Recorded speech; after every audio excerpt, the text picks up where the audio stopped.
Hello my dear friends, my name is Arvind Patidar और स्वागत है आपका civil A JE MCQ zone में। सो गाइस, आज हम डिस्कस करेंगे भारत रत्न डॉक्टर विधान चंद्र बीसी रॉय जी के बारे में। ये बहुत बड़े डॉक्टर थे, ठीक है, और इन्हीं की याद में 1 जुलाई को नेशनल डॉक्टर्स डे मनाया जाता है और डॉक्टर के क्षेत्र में सबसे बड़ा पुरस्कार बीसी मेमोरियल पुरस्कार भी इन्हीं की याद में दिया जाता है। तो ठीक है, डॉक्टर के साथ साथ बहुत बड़े राजनेता और बहुत पढ़े लिखे विद्वान व्यक्ति थे। ठीक है गाइस, तो इनके बारे में डिस्कस करेंगे। डॉक्टर विधान चंद्र रॉय, इनका जन्म 1 जुलाई को 1882 को, ठीक है, जन्म हुआ था और इनका देहांत 1 जुलाई 1962 को हुआ था। चिकित्सक एवं स्वतंत्रता सेनानी, वे पश्चिम बंगाल के द्वितीय मुख्यमंत्री थे और 14 जनवरी 1948 से उनकी मृत्यु तक 14 वर्ष तक वे इस पद पर रहे। ठीक है, तो द्वितीय मुख्यमंत्री कौन थे? कोलकाता। तो आधुनिक कोलकाता का जो जनक कहा जाता है वो भी इन्हीं को कहा जाता है। जुलाई को भारत में चिकित्सक दिवस 1 जुलाई को मनाया जाता है, ठीक है, वो भी इन्हीं की याद में मनाया जाता है और भारत रत्न 1961 में इनको मिला था। प्रारंभिक जीवन एवं शिक्षा के बारे में बात करें तो विधान चंद्र रॉय एक महान विभूति थे, एक वरिष्ठ चिकित्सक, शिक्षा शास्त्री, स्वतंत्रता सेनानी, भारतीय राष्ट्रीय कांग्रेस के महत्वपूर्ण नेता और आज़ाद हिंदुस्तान में पश्चिम बंगाल के मुख्यमंत्री के रूप में जाने जाते हैं। डॉक्टर राय ने बिहार में जन्म 20 वर्ष की आयु तक वहीं शिक्षा पाई। तो इनका जन्म कहाँ हुआ था? पटना, बिहार में हुआ था। ठीक है, अधिकतर बंगाल में रहते हुए उन्होंने काम करते हुए वे समय समय पर असम भी गए। ठीक है गाइस, तो आप देख सकते हो इनका 3 स्टेट से रिलेशन है, एक तो बंगाल मतलब बिहार से, दूसरा बंगाल से और तीसरा असम से। ठीक है, तो वो तीनों प्रांतों को अपने आप को मानते थे। वे गर्व से स्वीकारते थे कि वे जैसा वे आज है इसलिए है क्योंकि तीनों प्रांतों के लोगों के बीच में समान रूप से उन्हें समान भलीभांति जानते हो जाना जाता है। ठीक है, उनका जन्म 1 जुलाई को हुआ था, आप देख सकते हो 1882 1882 को बिहार के पटना जिले के बांकीपुर में हुआ था। अपने घर में 5 भाई बहनों में वह सबसे छोटे थे, तो यंगेस्ट थे वो 5 बहनों में, 2 बहनें थी इनकी, 2 बड़े भाई थे। ठीक है, और पटना विश्वविद्यालय में गणित में स्नातक परीक्षा उत्तीर्ण की। तो ये गणित में थे। देखो, आप समझ सकते हो जो बंदा गणित लेता है वो समझा जाता है कि इंजीनियरिंग में जाएगा, लेकिन इन्होंने इंजीनियरिंग को ना चुन के मेडिकल फील्ड को चुना था। ठीक है, इसके बाद कलकत्ता में मेडिकल कॉलेज में इन्होंने प्रवेश लिया था। इन्होंने 2 कॉलेज के लिए अप्लाई किया था, लेकिन फिर कलकत्ता में गए थे ये। कॉलेज में 5 वर्षों में केवल 5 रुपए की किताबें खरीद पाया था। आप सोच सकते हो एक्चुअली हुआ क्या था, 90 मतलब 1898 के आसपास जो क्या हुआ था, इनकी माता जी का देहांत हो गया था और 1900 जैसे ही स्टार्ट हुआ था, 1902 के आसपास क्या हुआ था, इनके पिताजी की जो जॉब थे, इनके पिताजी क्या गवर्नमेंट में थे उस टाइम पे। ठीक है, और जैसे इनके पिताजी की जॉब छूटी तो इनके पिताजी ने पैसा भेजना छोड़ दिया एक तरीके से, तो बहुत बड़ी प्रॉब्लम में आ गए थे। फिर इनके दोस्तों वगैरह ने यहाँ पे उनकी हेल्प की और उनको पढ़ने में मदद की यहाँ पे। ठीक है, इसीलिए ये यहाँ पे किताबें वगैरह खरीद नहीं पाए थे, तो दोस्तों से मांग मांग के इन्होंने पढ़ाई की। सन 1905 में जब बंगाल का विभाजन हुआ तब ये बहुत ज़्यादा परेशान हो गए थे। ठीक है, विधान मेडिकल कॉलेज में था ये। तो अब ये बंगाल का विभाजन से बिल्कुल भी खुश नहीं थे और ये राजनीति में एक्चुअली आना चाहते थे, लेकिन ये पढ़ाई कर रहे थे मेडिकल की। तो इन्होंने सोचा कि पहले मेडिकल की पढ़ाई पूरी कर लेते हैं, उसके बाद फिर जाएंगे, फिर हेल्प करेंगे। ठीक है, ये बात सही भी है, पहले आप अपने को एक अच्छे लेवल पे जाइए, उसके बाद आप हेल्प कीजिए लोगों की। बंगाल में उस टाइम पे आपको पता है अरविंद घोष, बाल गंगाधर तिलक, लाला लाजपत राय, विपिन चंद्र पॉल, ये लाल बाल पाल गरम दल के नेता थे। उनकी रहनुमाई में राष्ट्रीय आंदोलन मूर्त रूप ले रखा था। ठीक है, और इनके अंदर भी बिल्कुल भावनाएं जाग गई थी कि मुझे भी जाना है, लेकिन उन्होंने कंट्रोल किया अपनी भावनाओं को और उन्होंने पहले स्नातक की परीक्षा खत्म की पूरी। ठीक है, तो यहाँ पे उन्होंने क्या किया, मेडिकल में एक डिग्री ली। अब मेडिकल में इनको पोस्ट ग्रेजुएट करना था, तो पोस्ट ग्रेजुएट के लिए इनको जाना था इंग्लैंड में। अब इन्होंने क्या किया, कम से कम 30 बार तक अप्लाई किया था इन्होंने इंग्लैंड में पोस्ट ग्रेजुएट करने के लिए मेडिकल में, लेकिन उस टाइम पे क्या होता था कि बिल्कुल मतलब जो एशिया के लोग थे उनको बिल्कुल प्रेफरेंस नहीं दी जाती थी। ठीक है, तो 30 बार तक इन्होंने अप्लाई किया, इनको रिजेक्ट किया गया फाइनली। लेकिन लास्ट में क्या हुआ, इनको 1909 के आसपास क्या बिल्कुल वहाँ से ऑफर आया और फिर ये वहाँ पे पढ़ाई करने गए। और उस टाइम पे क्या हुआ था, जो मेडिकल का कोर्सेज थे वो मेडिकल के कोर्स मतलब ऐसा कुछ नहीं था कि कितने टाइम का होता था, तो इन्होंने क्या 2 साल में ही वहाँ पे पोस्ट ग्रेजुएट की पढ़ाई कर ली। ठीक है, और मेंबर, ठीक है, मतलब रॉयल सोसाइटी करके, रॉयल सोसाइटी ऑफ इंग्लैंड में, ठीक है, एक रॉयल सोसाइटी है, वहाँ पे इनको मेंबरशिप और फेलोशिप दोनों पाने वाले ये बहुत कम लोगों में शामिल थे। ठीक है, तो इनको दोनों मिले थे, मेंबरशिप और फेलोशिप ऑफ रॉयल सोसाइटी। ठीक है, उसके बाद क्या हुआ आप यहाँ पे देख सकते हो, 1200 रुपये लेके 1909 में वो इंग्लैंड गए। 2 साल 3 महीने में उन्होंने वो मतलब ये एमआरसी और एफआरसी की बात करा मैं, फेलोशिप और मेंबरशिप। ठीक है, तो उत्तीर्ण कर ली उन्होंने। 1911 में वो भाई साहब वापस आ गए। तो अब आए ये इंडिया में, अब यहाँ से इनके राजनीतिक करियर और जो भी शुरू होगा। देखो, सबसे पहले ये आए, इन्होंने क्या किया, पढ़ाया। कलकत्ता मेडिकल कॉलेज में इन्होंने क्या किया, पढ़ाया। ठीक है, मेडिकल कॉलेज में अध्यापन किया। बाद में दोस्तों से पैसे उधार लेके मामूली स्तर पर डॉक्टरी करना शुरू किया, पढ़ाने के बावजूद भी इतने पैसे नहीं थे उस टाइम पे, ठीक है। अब देखो इन्होंने क्या किया, डॉक्टरी शुरू की। प्रैक्टिस करते हुए वो जनता की दुर्दशा, गरीबी और अभावों से साक्षात्कार हुआ, क्योंकि उस टाइम पे नॉर्मल मतलब महामारी भूखमरी बहुत ज़्यादा थी, तो बहुत ज़्यादा प्रॉब्लम्स थी यहाँ पे। तो उन्होंने देखा कि बहुत ज़्यादा बड़ी प्रॉब्लम है। देशवासियों की दयनीय दशा को देखकर उनका हृदय हिल गया। उनकी हर मुमकिन मदद करने की धुन ही उनके जीवन का मकसद बन गया। चिकित्सा शास्त्र की शिक्षा की व्यवस्था में डॉक्टर रॉय का योगदान सर्वाधिक है, ठीक है। उनका कहना था, वो क्या कहते थे, जब तक लोग शरीर व मन से स्वस्थ नहीं होंगे तब तक स्वराज का सपना पूरा नहीं होगा। ये बहुत बड़ी बात थी, क्योंकि उस टाइम पे बहुत बड़े आंदोलन चल रहे थे, ठीक है। असहयोग आंदोलन चल रहा था, फिर उसके बाद सिविल डिसोबीडियंट वगैरह चले। तो उनका कहना था कि शरीर को स्वस्थ रखे, ठीक है।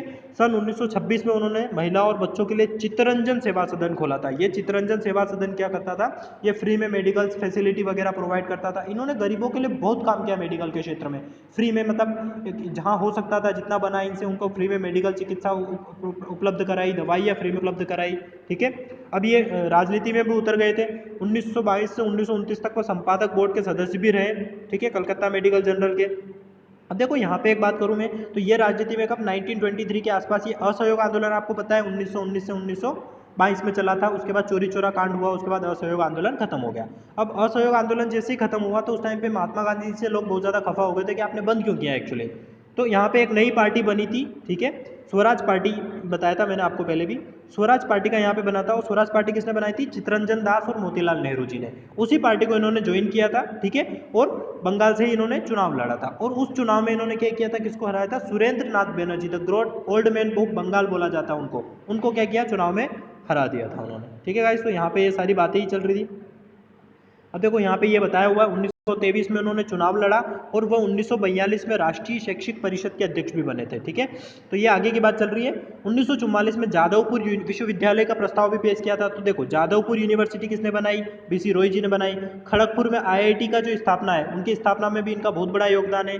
रविंद्र भारती विश्वविद्यालय की स्थापना में इनका बहुत बड़ा योगदान है। 1942 में कलकत्ता विश्वविद्यालय के उपकुलपति ये नियुक्त हुए। 1944 में उनको डॉक्टर ऑफ साइंस की उपाधि दी गई। तो देखिए आप, मतलब कितना बड़ा लीडर थे ये, ठीक है। तो दोनों में बिल्कुल मतलब ये थे, राजनीति और डॉक्टरशिप में। जनवरी 1947 में उन्हें भारतीय विज्ञान कांग्रेस का अध्यक्ष चुना गया, ठीक है। तो ये इतनी बड़ी इनकी, मतलब अगर इनके बारे में बात करेंगे तो काफ़ी चीज़ें हो जाएगी। सुभाष के सिद्धांत और स्वतंत्रता जीवन है कि उन पर गहरी छाप पड़ी थी। ये सुभाष जी से बहुत ज़्यादा इन्फ्लुएंस थे। 20 के दशक में आरंभिक वर्ष में डॉक्टर राय नेहरू परिवार के भी नजदीक आए थे। तो नेहरू जी से भी इनकी ज़्यादा नज़दीकियाँ थी, एक तरीके से कह सकते हो आप, ठीक है। अब आप यहाँ पे वो देख सकते हो कि 1934 में क्या फॉरवर्ड के अध्यक्ष भी बने थे। इनके नेतृत्व में इसने कांग्रेस तथा बंगाल के क्रांतिकारी आंदोलन का निडरता से समर्थन किया था, ठीक है। पत्रकारिता में डॉक्टर रॉय की रुचि अखबारों और समाचार एजेंसियों को प्रोत्साहन देने तक सीमित नहीं थी। उन्होंने उपकुलपति कॉल में 1951 में पत्रकारिता के पाठ्यक्रम के रूप में शुरुआत भी की थी, ठीक है, और मुख्यमंत्री भी बने थे बाद में ये, ठीक है। बाद में और भी इनकी विचारधारा की बात करें तो डॉक्टर रॉय विचारधारा से आजीवन कांग्रेसी और गांधीवादी रहे। गांधी जी के इन्फ्लुएंस में भी आए थे ये। सन 1925 में दार्जिलिंग में गांधी जी से मिले थे ये सबसे पहली बार, ठीक है। 1933 में देखो एक इंसिडेंट है, पुणे में क्या हो रहा था, गांधी जी उपवास कर रहे थे। अब ये उपवास थोड़ा सा लंबा हो गया था, ठीक है। और 1953 की बात करें, 43 की, तो भारत छोड़ो आंदोलन में बंदी बनाए जाने के बाद पुणे में 21 दिवसीय यथा सामर्थ्य उपवास किया इन्होंने, ठीक है। अब ये क्या थे एक्चुअली, ये गांधी जी के चिकित्सक थे, एक तरीके से कह सकते हो, ठीक है, प्राइवेट डॉक्टर थे उनके। तो प्रॉब्लम जो भी होती थी वो उनको यही डील करते थे। तो गांधी जी ने मना कर दिया था एक्चुअली दवाई टेबलेट वगैरह लेने से। तो फिर इन्होंने गांधी जी को मनाया था उस टाइम पे, ठीक है। और 1925 में राजनीति में इन्होंने प्रवेश किया था, बता ही दिया मैंने आपको, ठीक है। और देखो उसके बाद क्या हुआ था, इनको मतलब बंगाल का गवर्नर भी बनाया था, ठीक है। बंगाल का गवर्नर जब इनको बनाया तो वहाँ पे हुगली नदी के अंदर बहुत ज़्यादा प्रदूषण था, तो उसको प्रदूषण को रोकने के लिए इन्होंने काम किया। उसके बाद वहाँ पे बहुत सारे मतलब रोड्स वगैरह, मतलब आप कह सकते हो कि आधुनिक बंगाल का जो भी काम किया वो सारा का सारा इन्होंने किया था, ठीक है। और यहाँ पे आप देख सकते हो देशबंधु की मृत्यु के बाद 1927 में ये उस दल के उपनेता भी बनाए गए, ठीक है। इनका नेतृत्व में योग्यता सिद्ध हो जाने के बाद उनको मेयर चुना गया। यही मेयर बने थे ये किसके, बंगाल के 1935 के आसपास, ठीक है, 1931 में देखो। तो इन मेयर बनने के बाद ही इन्होंने सारा कुछ डेवलपमेंट करना, देखो यहाँ पे निःशुल्क शिक्षा, चिकित्सा, सड़कों, रोशनी वगैरह में बेहतरीन काम किए इन्होंने बंगाल के अंदर में, ठीक है। डॉक्टर रॉय 1928 में अखिल भारतीय कांग्रेस समिति के सदस्य भी चुने गए थे। ठीक है, 1929 में बंगाल में सविनय अवज्ञा आंदोलन का संचार भी किया। देखो बंगाल में जो देखो सविनय अवज्ञा आंदोलन पूरे इंडिया में चल गया था, तो लेकिन बंगाल में इसका नेतृत्व किसने किया था? बीसी रॉय जी ने किया था, और बहुत अच्छे तरीके से वहाँ पे इनका मतलब उसको कुशलता से संचालित किया। लेकिन बाद में इनको जेल भी आना पड़ा था इस केस में। ठीक है, उस टाइम पे जितने भी लीडर्स ने एक्चुअली पार्ट लिया था सविनय अवज्ञा आंदोलन में, वो जेल गए मैक्सिमम उनमें से।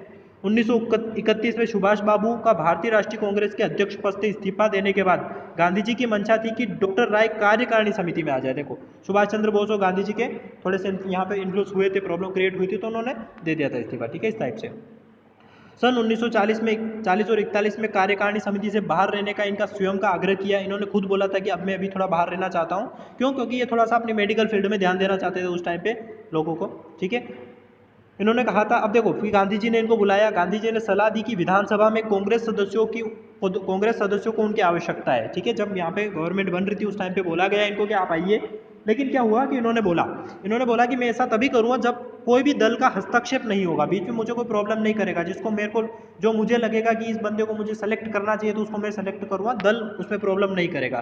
तभी उन्होंने फिर गांधी जी ने उनकी बात मानी, और उनके बाद उन्होंने मुख्यमंत्री का दायित्व संभाला। राज्यपाल सी गोपालाचारी ने 23 जनवरी 1948 को उनको मुख्यमंत्री पद की शपथ दिलाई। ठीक है, तो यहाँ पे देख सकते हो पद स्वीकार करके संकटों और विरोधियों से नहीं डरे ये, और उन्होंने बहुत सारा काम किए वहाँ पे बंगाल के अंदर में। ठीक है, व्यावसायिक जीवन की हम बात करें यहाँ पे, तो डॉक्टरों के डॉक्टर राय प्रमुख का स्थान, मतलब बहुत सारे डॉक्टरों में इनका बहुत प्रमुख योगदान है। ठीक है, अखिल भारतीय ख्याति इनको पंडित मोतीलाल नेहरू, महात्मा गांधी, ठीक है, चिकित्सक के रूप में अर्जित की। तो ये मोतीलाल नेहरू जी के भी मतलब चिकित्सक थे, और महात्मा गांधी जी के भी चिकित्सक थे। वे रोगी का चेहरा देखकर ही रोग का निदान कर देते थे, तो इतने बड़े डॉक्टर थे वो।